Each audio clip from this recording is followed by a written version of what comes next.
राजा जनक का अपनी मुक्त अवस्था का वर्णन। राजा जनक जी कहते हैं कि मैं उस अंतहीन महासमुद्र के समान आत्मा हूँ। इस महासमुद्र में विश्व रूप नाव अपनी प्रकृत वायु से इधर उधर डोलती है। मैं तटस्थ एवं साक्षी होकर इसे देख रहा हूँ। अशांति लहरों तक ही सीमित है, समुद्र गहराई में प्रभावित नहीं होता है। इसी प्रकार मनुष्य की सारी अशांति का कारण मन है, जिसमें कामनाओं वासनाओं की तरंगे उठती हैं। ये मन का स्वभाव है। वे आगे कहते हैं कि मैं अपने स्वभाव को उपलब्ध हो गया हूँ, स्वाभाविक जीवन जी रहा हूँ, पूर्णतया शांत हूँ, अतः इसके लिए कोई चेष्टा नहीं करता। चेष्टा ही अशांति का कारण होती है।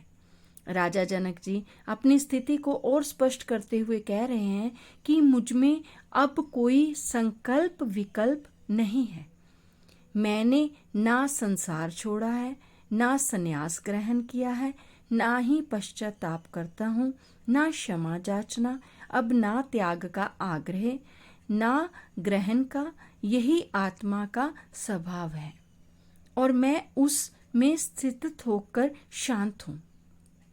राजा जनक जी कहते हैं कि जिस प्रकार तरंगे उठने व शांत होने से भी समुद्र में कोई परिवर्तन नहीं होता, उसी प्रकार चित्त रूपी वायु से आत्मा में भी वासनाओं कामनाओं की तरंगे उठती हैं या मिटती हैं, तो कोई परिवर्तन नहीं होता।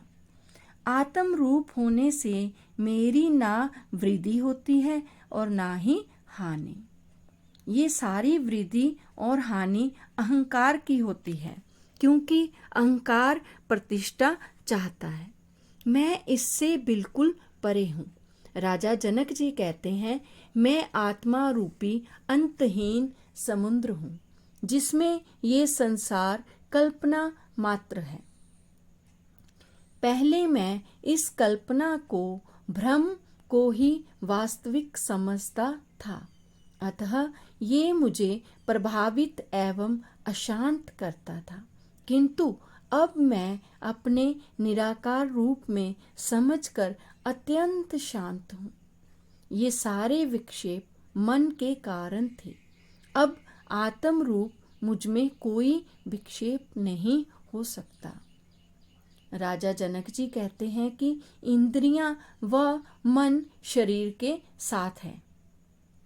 ये मन विषयों की ओर आकर्षित होकर इंद्रियों की सहायता से उन्हें भोग कर तृप्त होता है। मैंने सूक्ष्म शरीर के साथ रहने से उसकी रुचि विषय भोगों में बनी रहती है। फलस्वरूप वासना के कारण नया शरीर ग्रहण करता है। मैं इनसे परे आत्म स्वरूप हूँ, जो ना करता है और ना ही भोगता, अतः इस आत्मा का विषयों से कोई संबंध नहीं है। विषयों के प्रति आसक्ति केवल मन एवं शरीर की है। मैं आत्मा होने से अनासक्त हूँ। मैं अब ऐसी अवस्था में स्थित हूँ। राजा जनक जी कहते हैं कि मैं आत्मा स्वरूप हूँ तथा आत्मा के लिए ये समस्त इंद्रजाल की भांति माया एवं भ्रम मात्र है। आत्म ज्ञान स्वरूप है, वह इससे प्रभावित नहीं होती। भोग एवं त्याग दोनों कल्पनाएं हैं, जो कुछ पाने के लिए की जाती हैं। जब मैंने सब कुछ पा लिया, पाने को कुछ शेष नहीं रहा, फिर कल्पना किसकी की जाए। मैं स्वभाव से जो हो रहा है उससे संतुष्ट हूँ। कोई चुनाव नहीं है। मैं दोनों का साक्षी होकर चैतन्य में स्थित हूँ।